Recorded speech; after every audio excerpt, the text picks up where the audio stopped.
제가 9절 말씀을 한 번 더 읽도록 하겠습니다. 내가 내게 명령한 것이 아니냐? 강하고 담대하라. 두려워하지 말며 놀라지 말라. 내가 어디로 가든지 내 하나님 여호와가 너와 함께 하느니라 하시니라. 아멘. 반갑습니다. 이 시간 저에게 두 가지 마음이 있습니다. 하나는 여러분들 만나뵙게 되어서 반갑고 또 기대하고 설레이는 마음이 있는가 하면 또 한편으로는 두려운 마음이 저에게 있습니다. 낯선 환경, 또 여러분에게 또 한 주간을 살아갈 수 있는 말씀의 은혜를 꼭 드려야 되는 이런 부담감, 이런 것들 때문에 제 마음에 두려움이 있습니다. 아마 이 시간 저뿐만 아니라 우리 정말 사랑하고 또 존경하는 우리 김명환 목사님도 또 새로운 사역지를 앞에 두고 또 기도하는 그런 마음이 있으리라고 생각을 합니다. 여러분들에게도 두 가지 마음이 있지 않나 생각을 합니다. 기대감도 있겠지만 또 어떤 두려움이 여러분에게 혹 있는지 모르겠습니다. 살다 보면 우리의 삶에 크고 작은 두려움이 생길 때가 있습니다. 막연한 미래에 대한 두려움도 있고, 때로는 어떤 건강의 적신호가 봤을 때 그것이 우리의 마음을 두렵게 할 때도 있습니다. 열악한 재정 상황 때문에 마음의 압박을 받고 그것이 두려움으로 변할 때가 분명히 있으리라고 생각을 합니다. 그런데 오늘 저나 우리 또 목사님이나 우리 여러분들 보다가 훨씬 두려움에 사로잡혀 있는 한 사람이 있는데, 그 사람은 오늘 본문에 나타나는 여호수아라고 하는 사람입니다. 위대한 지도자였던 모세가 죽고 난 이후에 이스라엘의 지도자가 되었습니다. 훌륭한 그런 지도자 뒤에 어떤 리더십을 맡는다는 것은 여러 가지 의미로 두려움이 있습니다. 그런데 지금 여호수아 앞에는 요단강이 도도히 흐르고 있고 강 건너에는 철병기로 무장한 여리고성이 떡 붙이고 서 있습니다. 그런데 여러분, 요단강 물 때문에, 견고한 여리고성 때문에 사실 여호수아가 두려워하는 것은 아닙니다. 우리는 많은 경우에 있어서 어떤 환경적인 요인 때문에 우리의 마음에 두려움이 생긴다라고 생각하지만, 실제로 그 두려움의 원인은 우리의 내면에서부터 시작하는 것입니다.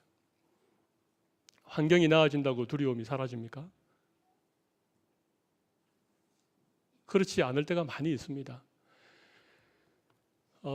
그래서 두려움의 문제는 우리 내면의 문제고, 이 두려움의 문제를 사실은 우리가 극복하기 위해서는 오늘 우리가 함께 읽었던 이 본문의 말씀을 다시 한번 우리 주목해 볼 필요가 있다고 생각합니다. 오늘 읽었던 9절 말씀 보시면 이렇게 말씀하십니다. 내가 내게 명령한 것이 아니냐? 강하고 담대하라. 두려워하지 말며 놀라지 말라. 내가 어디로 가든지 내 하나님 여호와가 너와 함께 하느니라. 우리 두려움의 문제는 다른 어떤 것으로도 극복할 수 없습니다.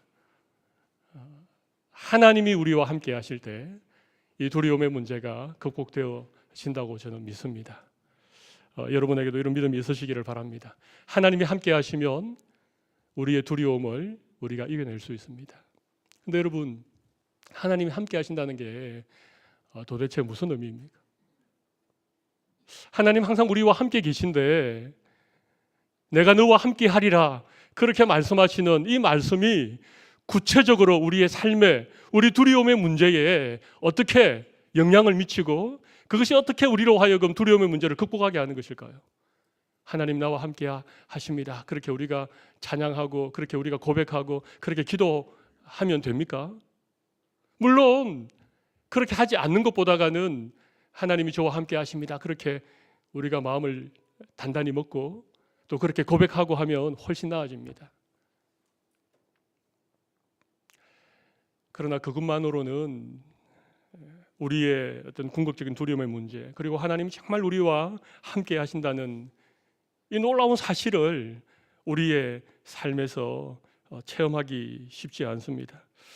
오늘 본문을 다시 한번 주목하여 보시면 하나님이 우리와 함께 하신다, 하나님이 너와 함께 하신다라고 하는 이 말씀을 좀 더 구체적으로 설명해 주고 있는 말씀이 7절과 8절에 잘 나와 있습니다.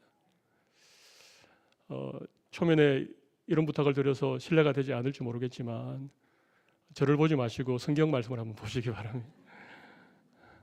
7절 말씀과 8절 말씀을 다시 한번 찬찬히 읽어보시기 바랍니다. 그 말씀에 하나님이 함께 하신다, 내가 너와 함께 하겠다, 여호와가 너와 함께 하느니라, 이 말씀을 7절과 8절에 구체적으로 우리에게 말씀해 주고 있는 부분들이 있습니다. 한번 찾아보시기 바랍니다. 어떤 부분일까요? 오늘은 제가 찾아드리도록 하겠습니다. 7절 보시면 오직 강하고 극히 담대하여, 그 다음에 중요한 말씀이 나옵니다. 나의 종 모세가 내게 명령한 그 율법을 다 지켜 행하고 우로나 좌로나 치우치지 말라. 모세가 내게 명령한 그 율법을 다 지켜 행하고 우로나 좌로나 치우치지 말라.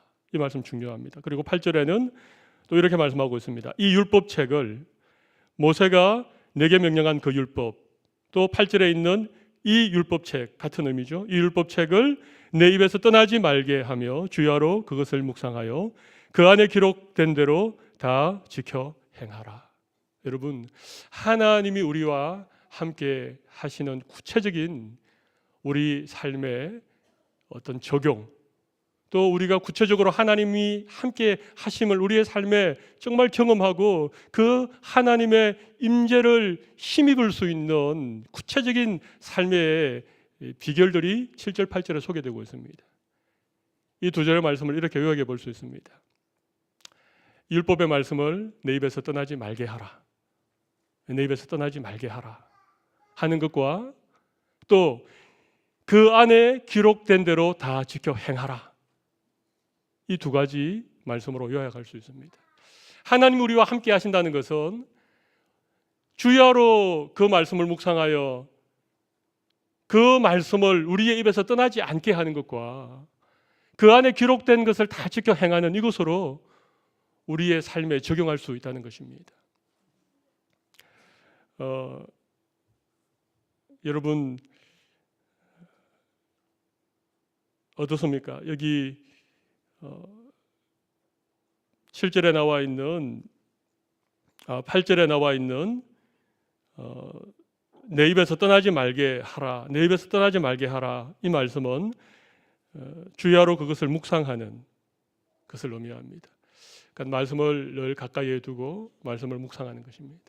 아침에 읽은 말씀을 우리가 하루 생활하는 동안 마음속에 기억하면서 그 말씀을 힘입고 또 그 약속의 말씀을 의지하여서 살아가는 것, 이것이 주야로 말씀을 묵상하고 그것을 내 입에서 떠나지 않게 하는 그런 삶의 모습을 의미하는 것이죠.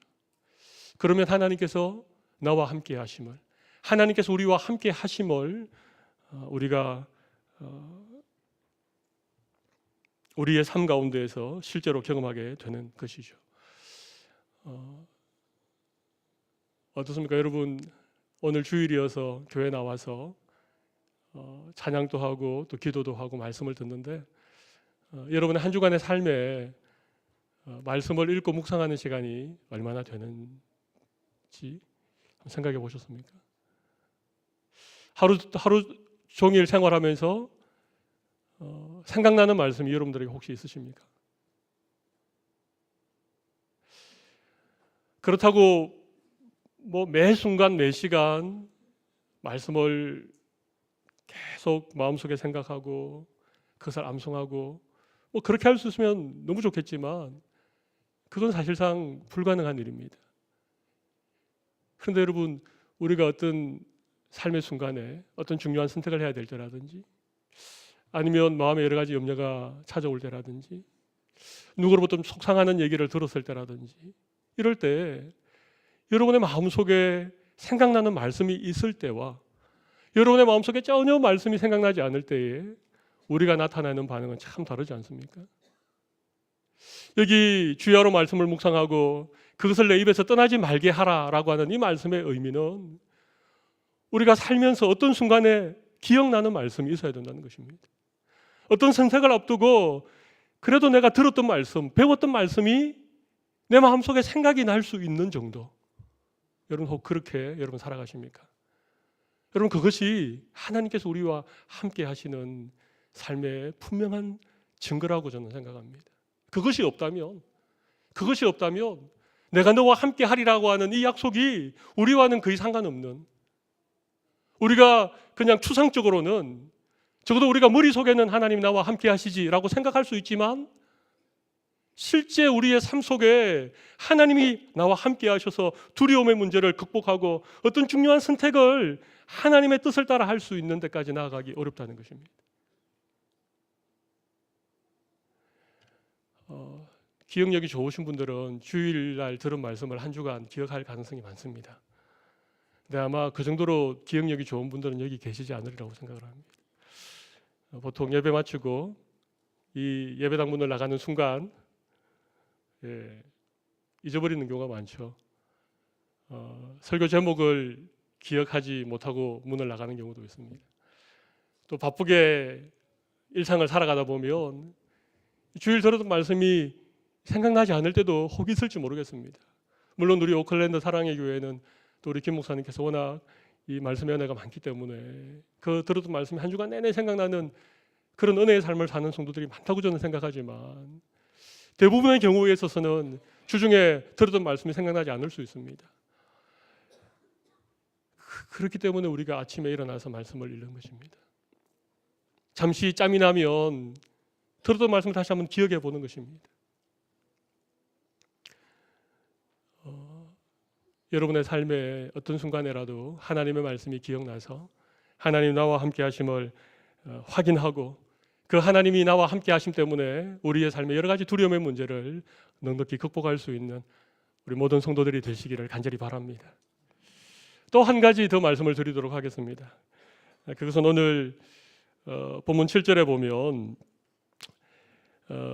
주야로 묵상하고 또 그것을 늘 너의 입에 두어라고 하는 말씀보다도 훨씬 어려운 말씀을 우리에게 요구하고 있습니다. 그게 뭔가 하면 내가 내게 명령한 그 율법을 다 지켜 행하고, 또 8절에도 그 안에 기록된 대로 다 지켜 행하라.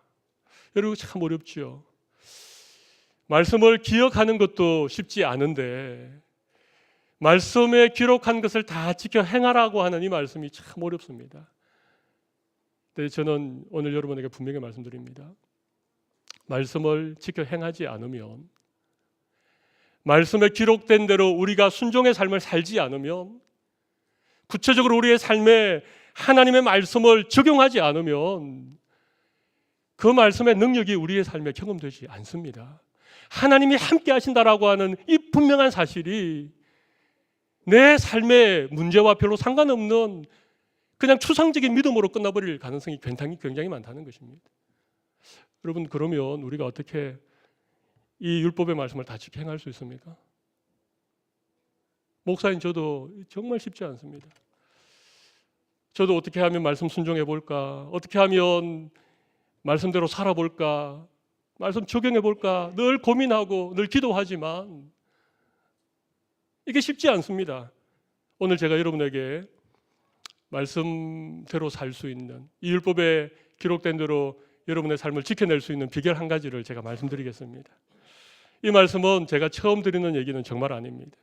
이미 오클랜드 사랑의 교회에서 신앙생활 하시는 분들은 많이 들었던 말씀입니다. 정말 많이 들었던 말씀입니다. 제가 왜 이렇게 말씀드릴 수 있는가 하면 제가 사랑의 교회 홈페이지를 쫙 열어봤을 때 제일 먼저 메인 화면에 나와 있는 어떤 말씀, 그 말씀입니다. Biblical Balanced Christian, 성경적으로 균형 잡힌 크리스찬. 여러분 오늘 본문 7절 말씀을 보십시오. 중요한 말씀이 한 가지 나오죠. 우로나 좌로나 치우치지 말라. 우로나 좌로나 치우치지 말라. 치우치지 않는 것. 다시 말하면 균형 잡힌 신앙생활. 성경적으로 균형 잡힌 성도의 삶. 여러분 이것이 말씀을 지켜 행하는 것이고 이것이 말씀대로 사는 놀라운 비결이라고 하는 것입니다. 여러분 치우치는 게 뭘까요? 치우치는 게 뭘까요? 치우치는 건 쉽게 말하면 자기의 고집, 내 인생의 경험, 내가 알고 있는 수많은 지식과 정보, 거기에 따라서 그냥 자기의 생각을 고집하는 것, 심한 편견에 사로잡혀 있는 상태, 이것이 치우친 것입니다. 하나님의 말씀이 우하라 하면 내 생각엔 저하는 것이 더 좋을 것 같지만 하나님의 말씀이 우하라고 하니까 우측으로 돌아서는 것, 여러분 이것이 치우치지 않는 것입니다. 내가 좌측으로 열심히 달려가는데 하나님께서 좌측이 아니고 우측이야. 그러면 가는 길을 멈추고 다시 방향을 전환해서 하나님께서 말씀하신 방향으로 나아가고자 하는 마음, 여러분 이것이 치우치지 않는 것입니다. 근데 우리는 우리 본성의 연약함 때문에, 우리의 죄성 때문에 치우치기를 참 잘합니다. 한국 사람들은 더 그렇습니다. 정말 우리는 얼마나 잘 치우치는지, 무슨 얘기 하나만 들으면 거기에 귀가 솔깃해서 그냥 그게 다인 것처럼 그렇게 믿어버리고, 다른 사람 얘기는 들어보려고도 하지 않고, 하나님의 말씀이 어떻게 얘기하는지에 대해서는 관심도 없고, 그냥 내가 들었던 것, 내가 믿고 싶은 것, 내가 원하는 그것에 우리의 마음을 다 뺏길 때가 참 많다는 것입니다. 그 치우치는 것입니다. 어떤 분들은 오랜 전통에 그냥 딱 마음을 그냥 치우쳐서 세월이 많이 변했는데, 시대가 달라졌는데도 여전히 뭐 옛날에 옛적에 이런 얘기 하시면서, 이것도 어떤 면에서는 치우친 것입니다. 대한민국은 이 진보와 보수 그리고 세대 간에 많은 치우침들이 있습니다. 누구 한 사람 균형 잡힌 얘기를 하는 사람들이 없습니다. 그러나 하나님의 말씀은 우리에게 치우치지 말라, 그렇게 말씀하십니다. 우로나 좌우로나 치우치지 말라. 근데 여러분, 이 치우치지 말라는 또 이런 의미가 한 가지 더 있습니다. 하나님께서 우리의 인생을 인도하실 때 우리에게 좌하라, 때로는 우하라, 남쪽으로 가라, 북쪽으로 가라, 그렇게 말씀해 주시면 얼마나 좋겠습니까? 그런데 잘 그렇게 하나님께서 말씀하지 않습니다. 여러분 그렇지 않던가요? 여러분 기도 막 하고 40일 작정 기도하고 이러면 하나님께서 꿈에 현몽하셔서 어느 직장을 가야 된다, 혹은 뭐 이번에 이사를 어느 쪽으로 가야 된다, 그렇게 말씀하시는 데가 있습니까? 그렇지 않습니다. 그렇지 않습니다. 우리는 어떤 것을 선택하고 결정하기 전에 많이 기도하고 하나님의 뜻을 구하지만, 어떤 것을 선택하고 결정하고 나면 그 다음부터는 하나님께 묻지 않습니다. 근데 하나님 그렇게 우리에게 말씀하지 않습니다. 보십시오. 주야로 말씀을 묵상하고 그 가운데 기록한 대로 다 지켜 행하고 우로나 좌로나 치우치지 아니하면 그 다음 뭡니까? 네가 어디로 가든지 내가 너와 함께 하겠다. 여러분 이것이 우리의 믿음 아닙니까? 바로 이렇게 우리의 삶을 인도하시는 분이 신실하신 하나님 아닙니까? 내가 꼭 오른쪽으로만 가야 그게 하나님이 계시고 왼쪽으로 가면 하나님이 계시지 않습니까? 그렇지 않습니다. 어디로 가든지 내가 너와 함께 하겠다. 적어도 치우치지 않고 말씀을 내 마음에 담고 그 말씀에 순종하며 우리가 걸어가는 걸음걸음마다, 우리의 인생의 길마다 하나님 우리와 함께 하시겠다, 그렇게 말씀하시는 것입니다. 저는 이 말씀이 얼마나 좋은지 모르겠습니다. 이 말씀이 저에게 얼마나 힘이 되는지 모르겠습니다. 제 지난날의 삶들을 돌아보면 좋은 선택을 했을 때도 있지만 때로는 그렇지 못한 선택을 했을 때도 분명히 있었습니다.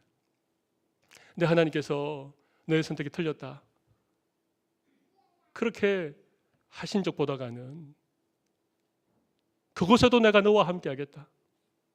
비록 나의 선택이 최선의 선택이 아닐지 몰라도 내가 적어도 하나님께 기도하고 하나님의 뜻을 구하며 하나님께 순종하며 나아가는 걸음걸음마다 하나님이 우리와 저와 함께 해주셨다는 이 사실을 여러분에게 고백할 수 있습니다. 아마 여러분의 삶도 하나님께서 그렇게 인도해 주셨으리라고 생각을 합니다. 그래서 우리는 한 치 앞을 알 수 없는 인생이지만 이 믿음을 가지고 그렇게 오늘 또 그래가고 있으리라고 믿습니다. 근데 제가 왜 이렇게 말씀드릴 수 있는가 하면 오늘 본문에 보면 이런 표현들이 나오죠. 7절에 보면 네가 어디로 가든지 형통하리라 이런 말씀이 나오고 8절에 보면 그리하면 내 길이 평탄하게 될 것이며 내가 형통하리라 이런 말씀이 나옵니다. 여러분 형통이라고 하는 말씀과 평탄이라고 하는 말씀 참 좋아하시죠? 근데 여러분 이게 어떤 의미를 가진 말씀일까요? 형통이라고 하는 이 말씀 모든 게 다 잘 된다 만사 형통하다 우리 이런 의미로 많이 사용하는데 실제로 형통이라고 하는 것은 잘 들어보십시오. 형통이라고 하는 것은 막힌 것이 뚫리는 것이 형통입니다. 할렐루야. 여기 뉴질랜드에는 터널이 별로 없죠. 웬만하면 이 나저막한 구렁이기 때문에 이렇게 그냥 약간 언덕길을 오르고 내리고 그런 길이 많은 것 같은데 한국은 산이 너무 많기 때문에 고속도로를 놓으려면 터널을 반드시 뚫어야 됩니다. 이 형통이 뭔가 하면 큰 산이 가로막혔는데 거기에 터널을 뚫어주는 게 형통입니다. 하나님이 우리와 함께 하셔서 우리의 인생길을 형통하게 하겠다 이 말씀은 우리의 삶에 아무런 어려움이 없다. 우리의 인생을 가로막는 그런 어떤 태산 같은 그런 인생의 문제가 생기지 않을 것이다. 그 얘기가 아닙니다. 절대 그럴 수 없습니다.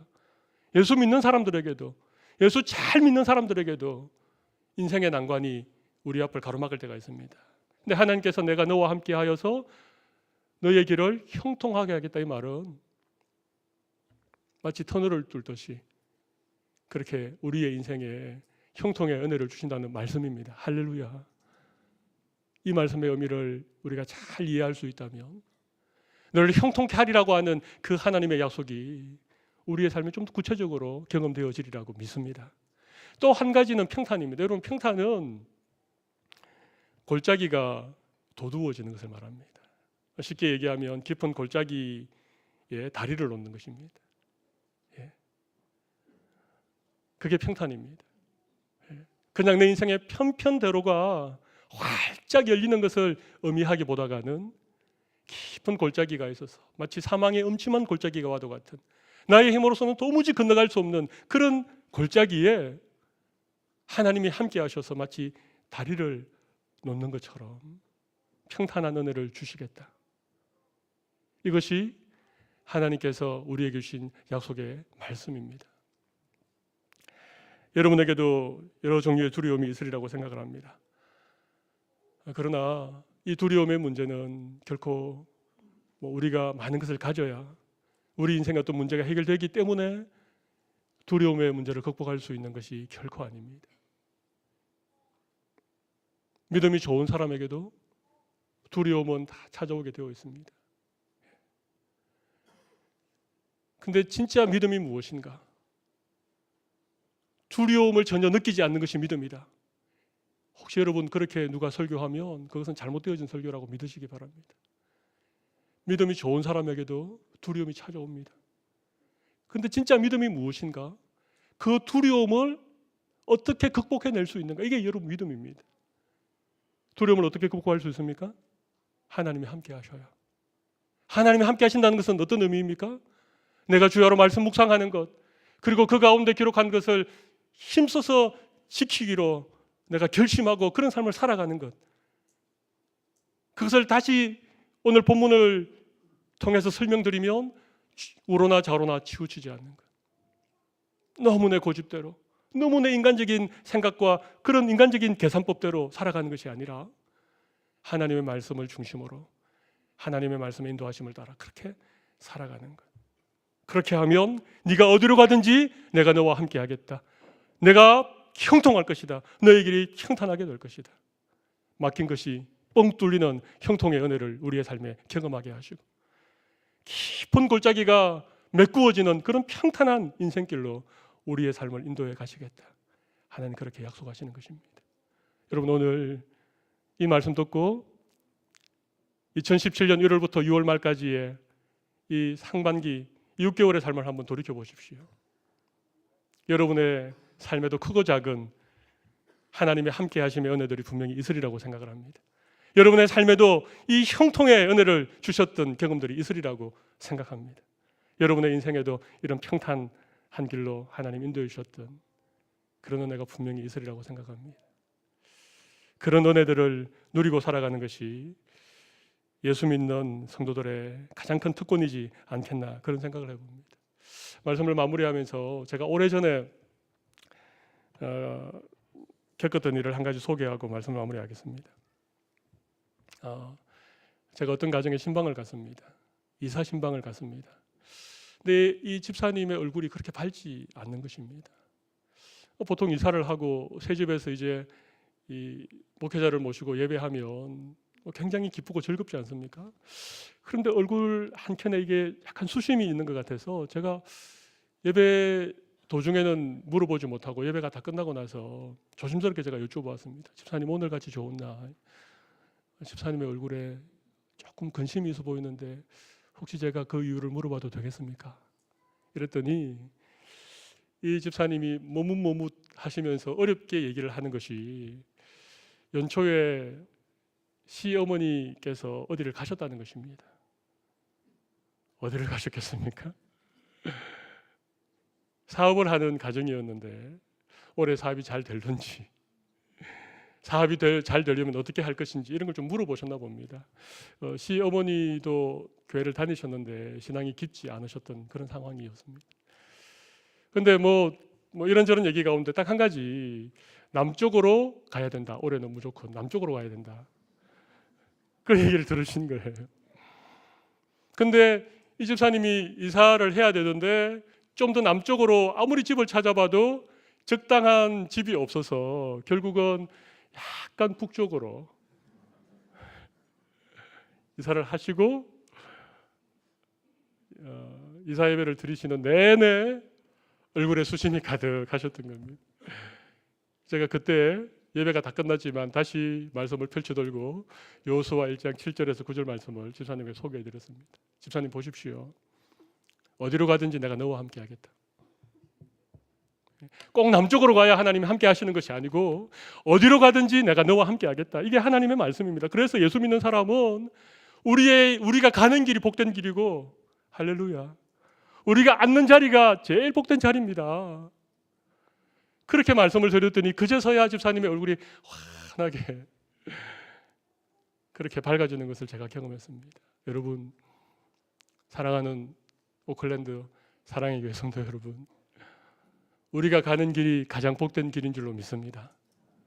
우리가 있는 이 자리가 하나님이 함께 하시는 가장 복된 자리인 줄로 믿습니다. 왜냐하면 하나님이 우리의 인생을 형통한 길로, 우리의 삶을 평탄한 길로 인도해 주시기 때문입니다. 이 하나님이 우리의 하나님인 것이 얼마나 감사한지 모르겠습니다. 이 하나님이 우리의 삶에 함께 해주시는 이 약속이야말로 우리가 평생토록 붙들 수 있는 그런 신실한 하나님의 약속의 말씀입니다. 오늘 이 말씀 때문에